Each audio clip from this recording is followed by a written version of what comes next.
Hi everyone, what's going on? In today's video, we're going to be taking a look at the Pimax Crystal Super. This is Pimax's latest VR headset. Now, Pimax reached out to us a while ago and asked if we were wanting to take a look at the Pimax Crystal Super, and who am I to say no? Now, with that said, before I get into this video has my own opinions in it, and Pimax has no say whatsoever on this video at all. Now, last year, I took a look at the Pimax Crystal Lite, and it was a great VR headset that had some limitations at the time. It was a bit clunky to get everything set up to run smoothly with all the sim racing titles out there.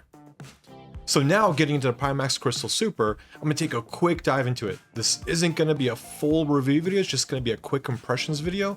I wanted to be able to actually take a little bit more time to fully test everything out with this VR headset before I give my full review and impressions on it. So Pimax offers 4 different versions of this headset. You've got the ultra wide, the 50 ppd, the 57 ppd, and the micro OLED 8K. Now the specs on this headset are, you're going to get 50 pixels per degree, 3840 by 3840 resolution per eye, 90 Hz refresh rate, and 127 degrees of horizontal FOV. Now going over the headset, I really like the fit and finish of the Pimax Crystal Super. It feels a notch more premium than the Crystal Lite. And now it comes with a top strap to help distribute that weight better across your head and to stop it from drooping onto your nose. The provided headphones are nothing really to speak of. I'd put them on par with the HP Reverb G2, but if you are into audio, I would make sure to get the DMAS headphones with it. On the front, we have 4 cameras for tracking, and then we got the configurable V LED light bar. The screens are QLED with mini-LED local dimming. The headset also has dynamic foveated rendering with eye tracking and auto IPD adjustment. And last, the new feature with the Pimax is the interchangeable optical engine. So if you want to upgrade down the line to a different version of the Pimax Crystal Super, you don't need to buy the headset, you just need to buy the full module. Now, I don't want to get too deep into the features and specs of this headset. Again, this is just going to be a first impressions of how this headset works with some of the sim racing titles out there, and specifically I'm going to be taking a look at LMU and iRacing. Now that we have everything connected, I do have some things to mention first. For my test PC, I'm using an AMD 9800X3D with an NVIDIA 4090 and 32 gigs of RAM. I'm only going to be tested again in Le Mans Ultimate and iRacing for this impressions video. But in my next review video, I will be taking out some other sim racing titles and possibly some flight sims.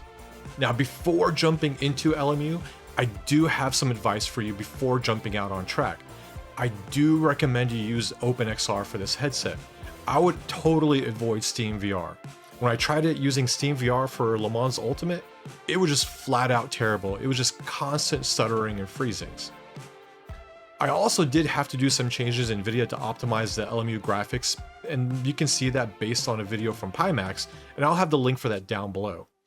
And without those changes, when I first got into LMU, the lines looked really jagged and not sharp at all. Now jumping in game with OpenXR, if you already have the Super and need to optimize your OpenXR, here are my settings on the screen. Now in the sim, you can see me looking around to catch all the details. All the graphics look crisp and the colors are just fantastic. And the blacks are true black thanks to the local dimming, where it fully turns off each pixel to really give you that full black. The edge-to-edge clarity is a lot better than the Crystal Lite. My biggest problem with VR, and especially the headsets of old, is the screen door effect, and here it is completely gone. You really feel like you're in the racing world. And with the resolution of the Pimax Super, you are going to get quite a bit more FOV than any other headset that I've tried before. You don't feel like you're looking through toilet paper rolls. You have the view of wearing an open face helmet sitting in a race seat. You won't be able to see everything, but you do feel like you're in a racing car cockpit. And with eye tracking and dynamic foveated view, you're always guaranteed to have a clear, crisp image anywhere you look. As we're driving around the track and racing other cars, this really does take immersion to a whole new level. You really do feel like you're racing on the track. When you compare it to monitors, you feel the depth and 3D effects a lot more, and you have a much better spatial awareness of where you are on the track and what's going on with the car. And we are in the thick of the battle, you really forget they have a brick strapped to the front of your face. Okay, so we looked at LMU, now we're gonna look into iRacing. Now generally iRacing has been a lot more friendlier towards VR. I tried it with the reverb and the crystal light, and it was really straightforward setting everything up, and it just worked. With the Super, again here, I did have to do some changes to it. So when I first went in, my textures were blurry like the screen of the DDU in the game. So I did have to go into my OpenXR INI files for iRacing, and I had to raise the amount of video memory that the game could use. But once I did that, everything was crystal clear. Images were sharp and crisp, and their colors, again, were great. But one more thing before I forget, if you are using reshade with iRacing, I would disable it or remove it because it will mess with the colors of the sim in your headset.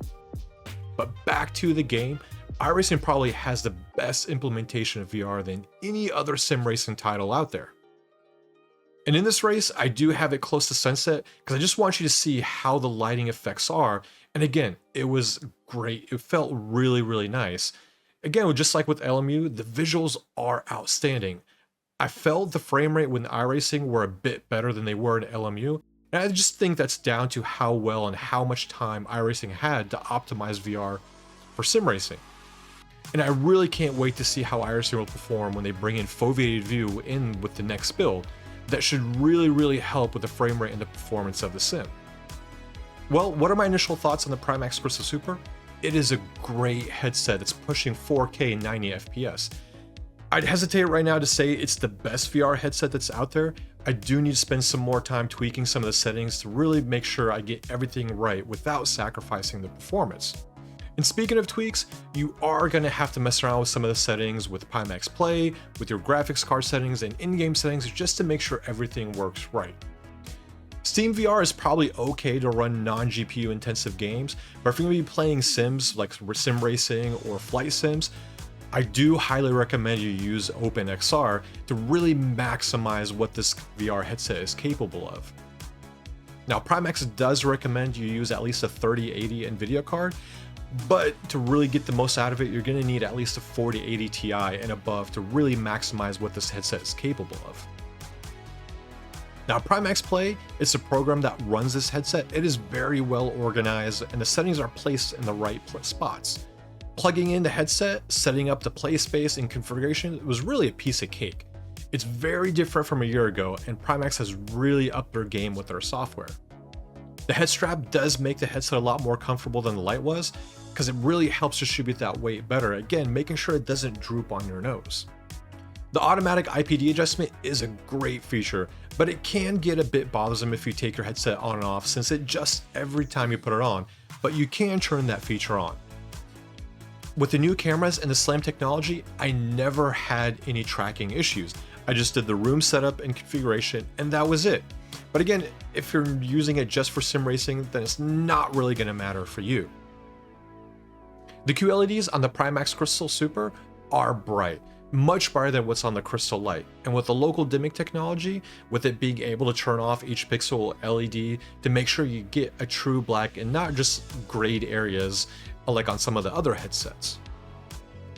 Now, a thing that most people are going to talk about with this headset is the price. It is a pricey headset, and with this configuration of 50 ppd, it is going to cost you over 1,500 euro or $1,700. But on top of that, I would highly recommend you add the DMAS headphones to make sure you get really great audio, and that's going to set you back an extra $100. Again, like I said, it is a pricey headset, but again, this is supposed to be the big daddy headset of them all. It's going to run 4K at 90 FPS. I do have an affiliate link for 3% off, and it really does help us out if you do want to get this headset. I am planning on doing a full review of this video and some comparison videos, and probably another video on how to get the best settings out of some of the sims and how to compare VR with motion, but it's going to have to wait until after I get back from the Sim Gaming Expo in Chicago. Now guys, what do you think of this video? What do you think of the Pimax Crystal Super? Let me know down in the comments below. And as always, if you like this video, please like, share, subscribe, and hit that notification bell so you know when we have more videos coming out. And until next time guys, have fun racing. Later.